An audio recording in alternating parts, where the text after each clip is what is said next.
Mr. Shuster, welcome. Thank you for being here. Thank you, it's an honor. Now, this weekend marks the second year of the invasion. And President Zelensky, in the beginning, became somewhat of an international symbol of courage.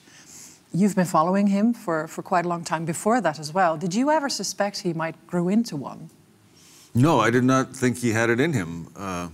It was a surprise. I guess I knew from his transformation from comedian to politician that he was quite nimble and flexible in taking on a new role.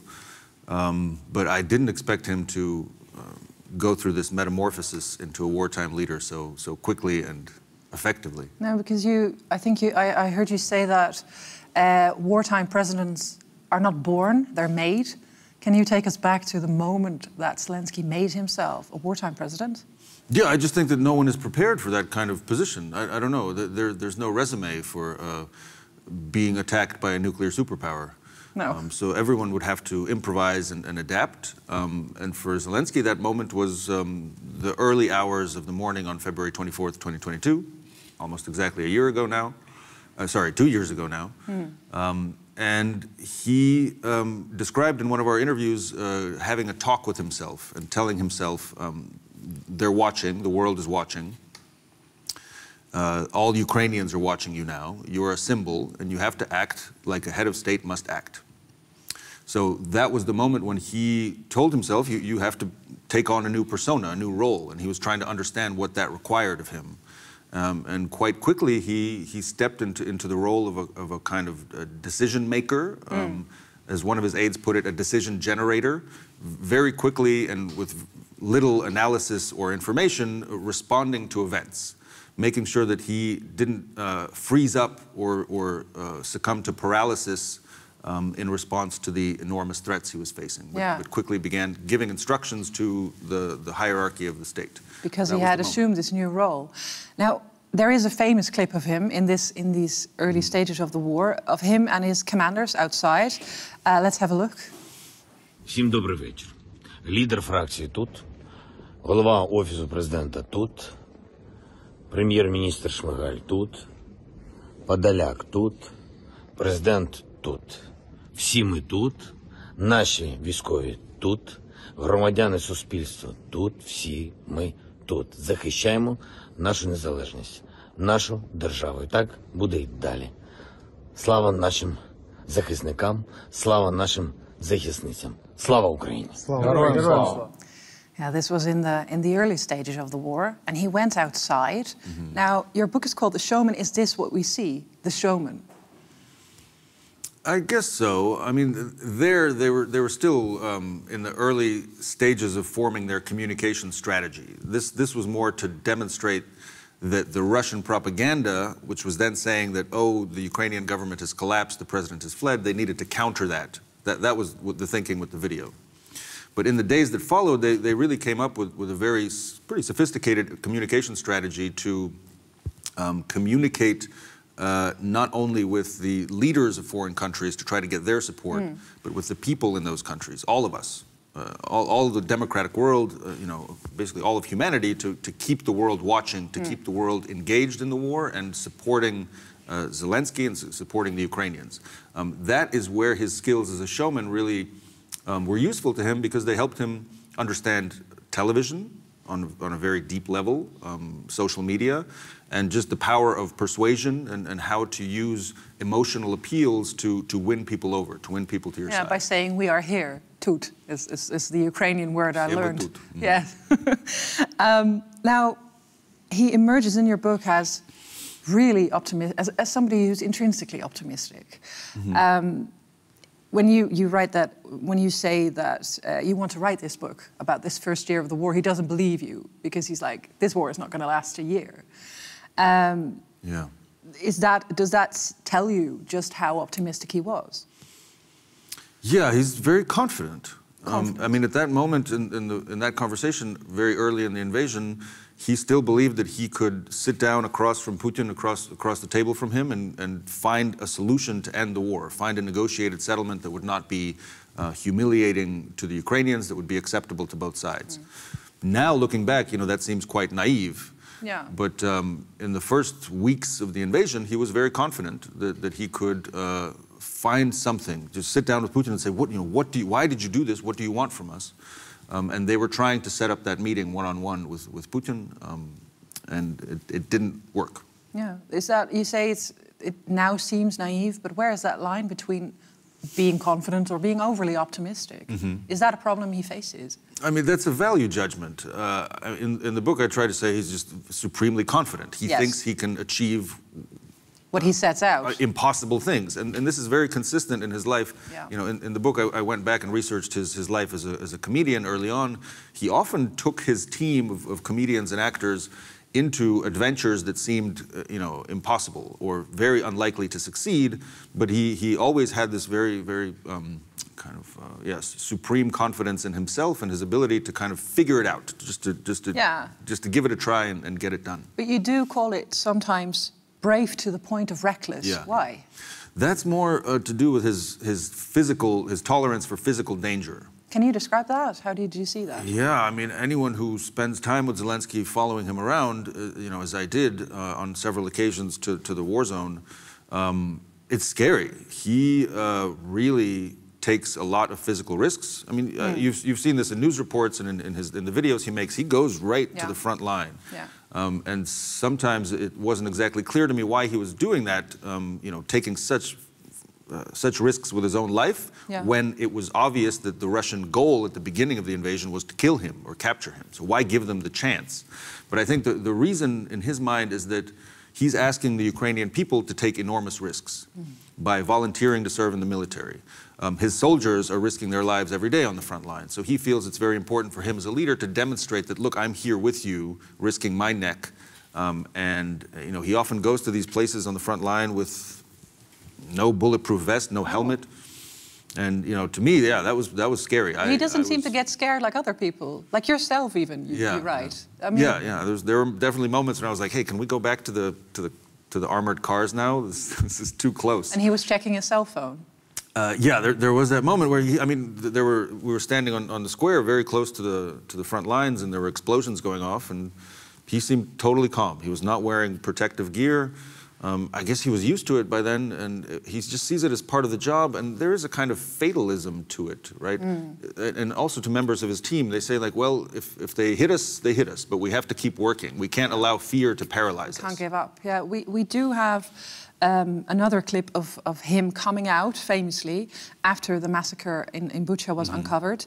Let's have a look at a short clip we have.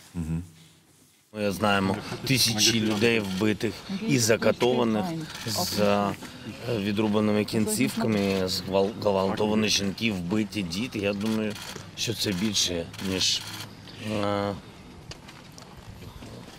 це є геноцид. Now this was a turning point for him, but not immediately, I understand. Yeah, it was the beginning of a transformation, I think, where he began to shift away from the idea that some negotiations were possible with the Russians. I remember talking to the negotiators just after they visited Bucha and saw the scale of the atrocities and war crimes that the Russians committed. And a lot of the Ukrainian negotiators said, we have to stop talking to the Russians. We can't talk to these monsters. That's it, we have to stop. Yeah. But Zelensky, to my surprise, in kind of following this, told them, no, we have to keep going. If there is a chance to make peace, if there is a chance to stop this war, we have to use it. But over time, he also came around to the idea that it was just he said not possible. The devil is on this earth, he said, after Bucha. Yeah, that day, he described it as the worst day of that horrific year of 2022. That day was April 4th, 2022, when he visited Bucha for the first time and saw the bodies. Saw the victims of torture and just horrific massacres. And he said that today I had the feeling that the devil is not a figment of our imagination and our nightmares. The devil is here on this earth, and this is his work. Yeah. And you've seen him for the last 4 years as president. How has it changed him? It's changed him very dramatically. I often think, in the book I include these kind of before and after pictures, 2 months before he became president and 2 months after the invasion. There's a difference of 3 years there. It looks like he's aged maybe 10, 15 years. And I asked him about that change, and he says, yeah, I have aged, I have changed because of the horrors that I see every day.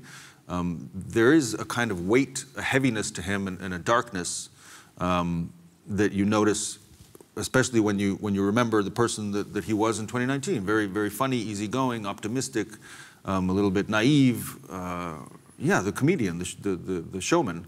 And now he's much more the wartime commander. Yeah. He has this kind of aura of toughness around him. And he's facing quite a troubled future because everything's insecure. The weapons, the weaponry, the advances on the battlefield. Is that critique? Is the criticism? Because you've been quite critical of him at times. Mm-hmm. Is that critique getting louder in Ukraine as well? Yeah, I think so. You see it. It's just I think natural enough in any society after 2 years of such intense and horrific warfare that there is fatigue in society. There's much less desire among people to volunteer for the military. So that would be, I think, challenge number one for Zelensky and his leadership, to find ways to inspire people to serve in the military, to find new recruits. And you see in society generally, his popularity is going down. Yeah. But still there's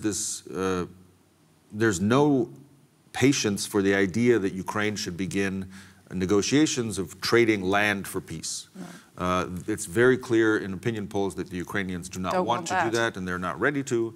And Zelensky agrees, and he's very much following the will of the people when he refuses to engage in such negotiations. But is there a difference between what the political leadership thinks should happen and what the military thinks should happen? In some ways, yeah, there are certainly disagreements. There are disagreements in military strategy, but on the question of what is the ultimate strategic goal, to liberate territory, to kick the Russians off our land, they are fully aligned. Where they disagree is how that should be done, yes, where to attack, how quickly to attack. These kinds of questions did lead over time to tensions between Zelensky and his generals. Yeah, because he fired his commander-in-chief, Zaluzhny, quite recently. What does that tell you? Well, to me it says that Zelensky is growing more and more confident in his own abilities as a military strategist, not only a diplomat and a communicator and a showman on the political stage, but as a military leader. So, is he right in thinking so? I don't know. I think it's more for military analysts or regular readers of the book to judge. I present a number of scenarios where he stepped in and essentially overruled the decisions of the generals and said, no, we're going to take a different course on the battlefield. Things did not go badly. I mean, I think it's still an open question historically about where those decisions led, the military strategy of Ukraine. It's a little bit early to tell, but his decision-making as a military strategist have, in my kind of amateurish opinion, have not been very bad. But really, it's up to military strategists to answer that question. I see. Very diplomatic answer. Your book is called The Showman, and he's obviously been very effective in grasping our attentions and holding our attentions. But it is wavering. I mean, we see it in America, we see it in Europe, and we see it in Ukraine itself. Can he, do you think, reinvent himself another time to keep everybody watching? I think he can.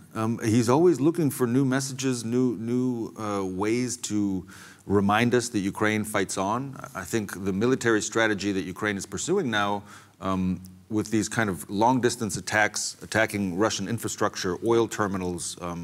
Just recently there was a massive drone attack on a steel factory in Russia.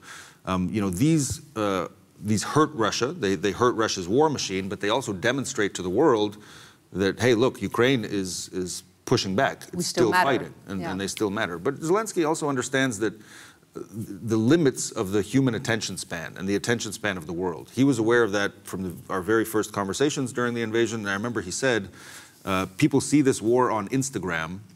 When they get sick of it, they will scroll away. Yeah. And he sees it as his mission to prevent us from changing the channel, from looking away. He needs to keep our attention, because to him, attention equals support. Yeah. Mr. Shuster, thank you so much. Thank you. Bedankt voor het kijken. Vond je dit nou een goed gesprek? Vergeet je dan niet te abonneren. Een like of een comment achterlaten kan natuurlijk ook. Oh ja, dit gebeurde er de vorige keer. Jij hebt een horloge, maar wij hebben de tijd. En zo is het met Poetin ook. En Poetin weet dat democratieën, zoals onze westerse democratieën zijn, hebben altijd een zekere politieke ademnood.